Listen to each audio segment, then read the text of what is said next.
Hello everybody and welcome back to my channel, Refreshing Words with Danielle Brooks. I am continuing my series, MayDay, My Healing Journey A to Z. A few years ago, my soul cried out MayDay. I was in distress, I was overwhelmed, I was in pain and completely depleted.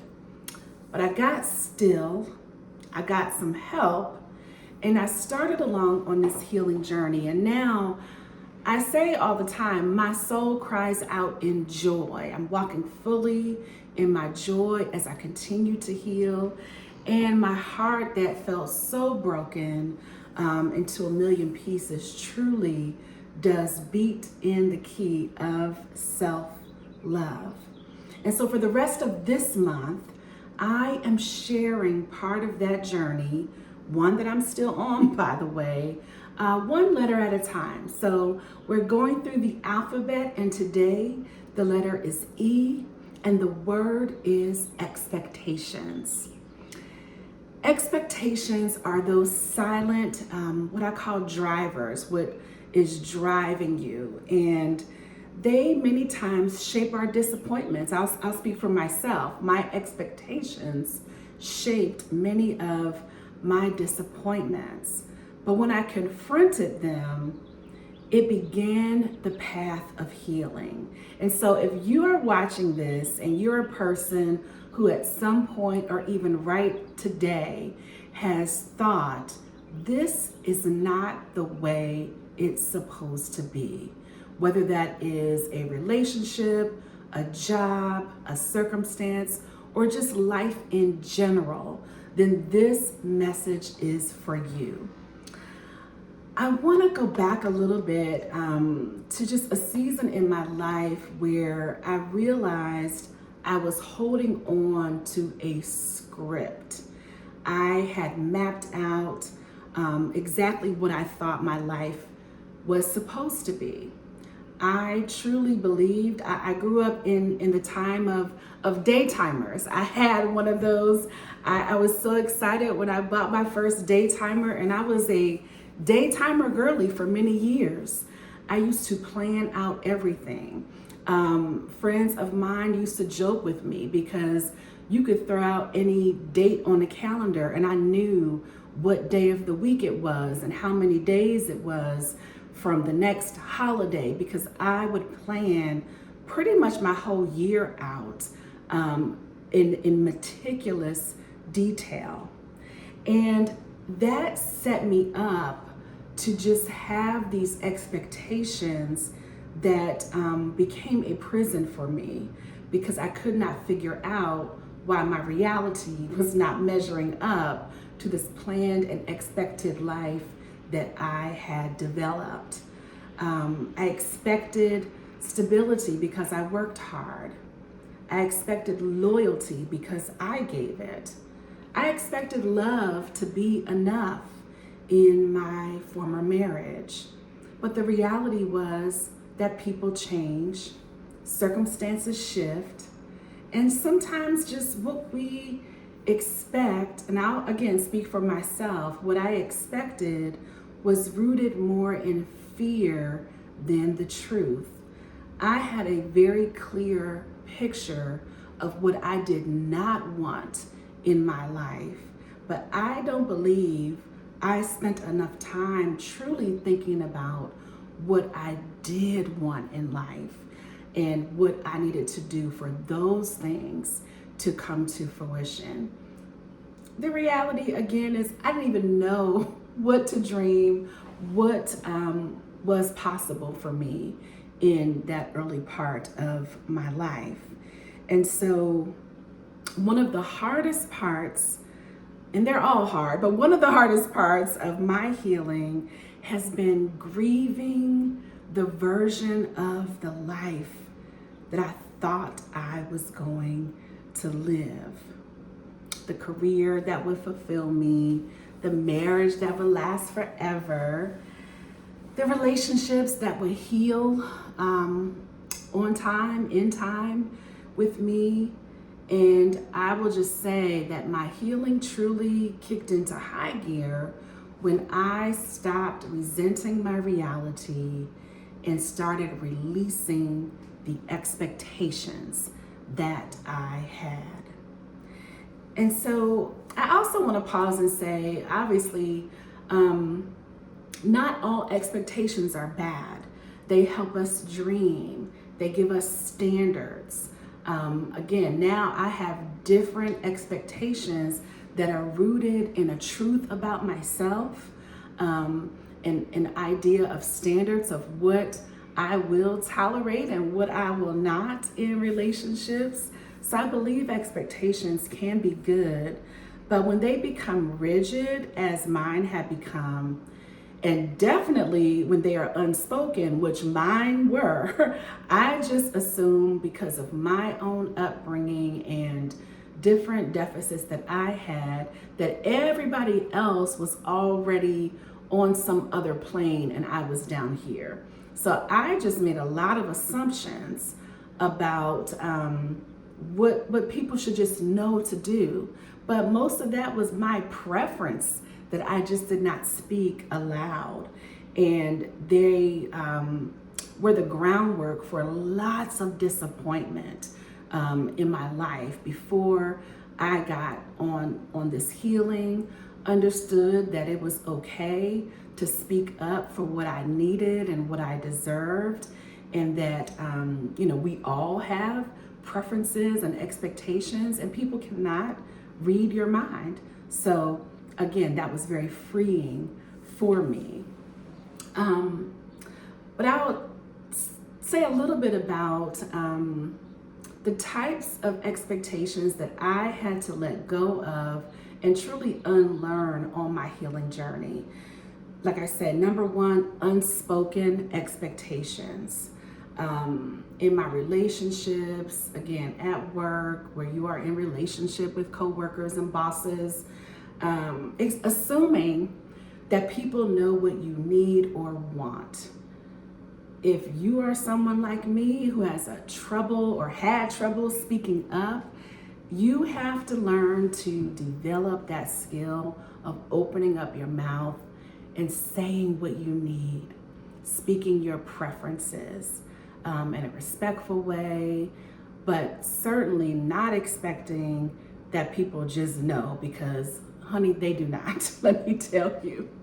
Another expectation I had to let go of was cultural expectations, whether that was in a religious environment or family, or just what is expected of you, fill in the blank. And, even what I may have picked up for myself that nobody spoke, but I took it on because of what I saw in church or in culture. So I want to make that distinction. But some of that was like the pressure to be strong, the pressure to be the fixer, the one always forgiving first before even understanding what is forgiveness. And I'm going to talk about that in my next video. But I had to just let go of those expectations and find my way that, works for me, that I understand, and not just following along on this pattern or this path, or again, these things that I took from whatever source that were not true to me. And that leads to the final one of those self-imposed expectations. For me, being perfect, that perfectionism, and then getting into resentment because I felt like people didn't appreciate all that I was doing, all that I was giving, and nobody asked me for that. Those are my expectations of myself that were rooted in fear that just I had to let go and unlearn. The expectation of productivity, my God, I think that's very much Western culture that, I have had to learn rest. I've had to learn to let go of the expectation of this overscheduled, productive life, back to my day timer where I would just feel like, there was not an empty day or hour that I couldn't find something to put up in there, and now I just wake up some days, when I'm not working or after work, I'm very deliberate about my time, just sitting, daydreaming, resting. These are the things that fill my calendar now. And activity and production is few and far between, and it's from a place of rest. It is from a true yes, without hesitation, without guilt, because I no longer feel this self-imposed expectation to produce, to be, to go, go, go. No, no, no. I have unlearned that. And along those lines, again, just being available.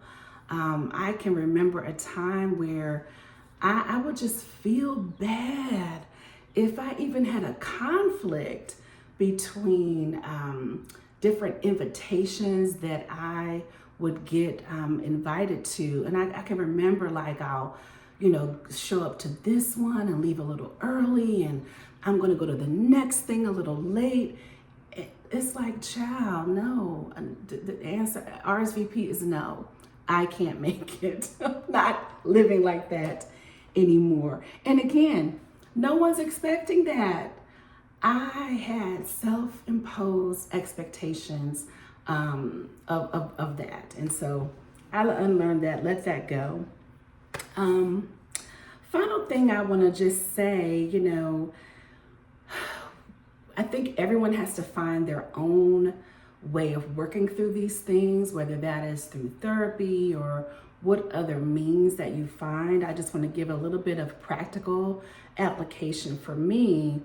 And I love questioning things. I went to a coaching training, and so I enjoy finding those key questions, because I believe the answers are inside of us if we ask the right questions. And so I always have to ask myself around expectations, where did this expectation come from? Where did it come from? Is it fair? Is it fair to me? Is it fair to the people I am, placing this expectation on? Is this expectation rooted in truth or fear? What is it rooted in? And so maybe you want to journal a bit, ask yourself these questions or other questions that you come up with to investigate where these expectations have come from. What was helpful for me was kind of writing some things out and then rewriting them. And so one example, I'll just say here, that's truth from my life. I expected that my faith-based marriage would be immune to certain things because we had shared core beliefs. I just believed that. I believed that we could just pray our way through whatever the circumstance, or that just certain things would not be able to penetrate but so far, that we would have the resilience and stamina within our faith to overcome.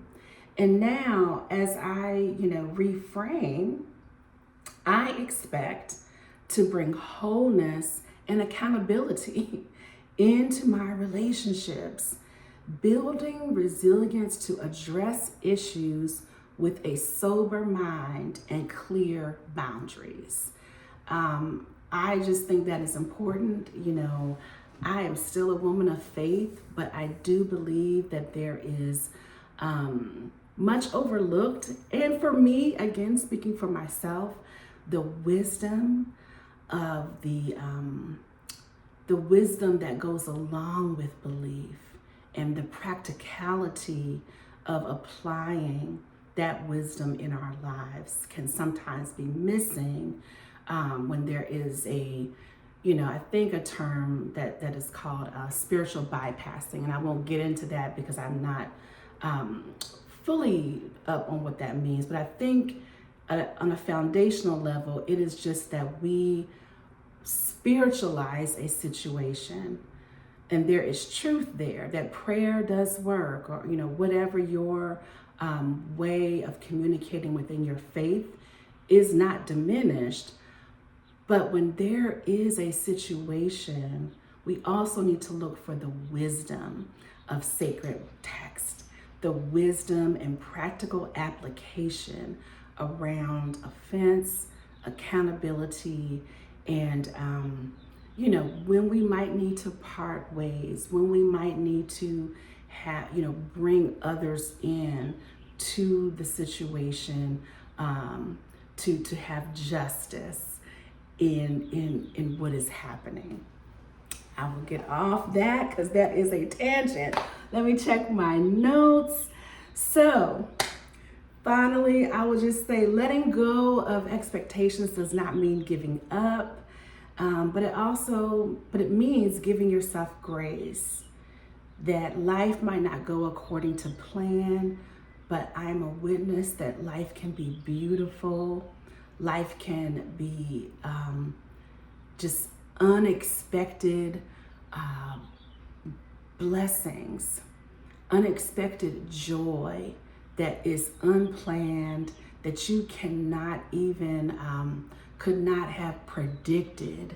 When you release certain expectations, it opens you up for possibility. And that is my truth and my story. And so I just want to encourage you to think about what you might need to release in terms of expectations. Think about how you may be boxing yourself in, and fighting against the life that is unfolding for you in this other unknown path. When you release the expectations that you have, whether those are from yourself or from others. I want to thank you, as always, for spending time with me today. Sorry for my tangent that I got off on. Maybe I will do a little bit of research on spiritual bypassing and talk about that after this series. But I do hope that something I share today helps you feel seen or soothed, or just simply that you're not alone. That is the goal of my channel in general, and that's definitely the goal of this series. So don't forget to like, subscribe, or share this with somebody if you think that they could benefit. Let me know how this word landed for you today and any expectations that you are letting go of or have let go of. I welcome your comments. And if you are looking for more soul refreshing words on your healing journey, stay tuned. I will be back with you tomorrow with the next video in the series. Thanks for watching. Have a great day.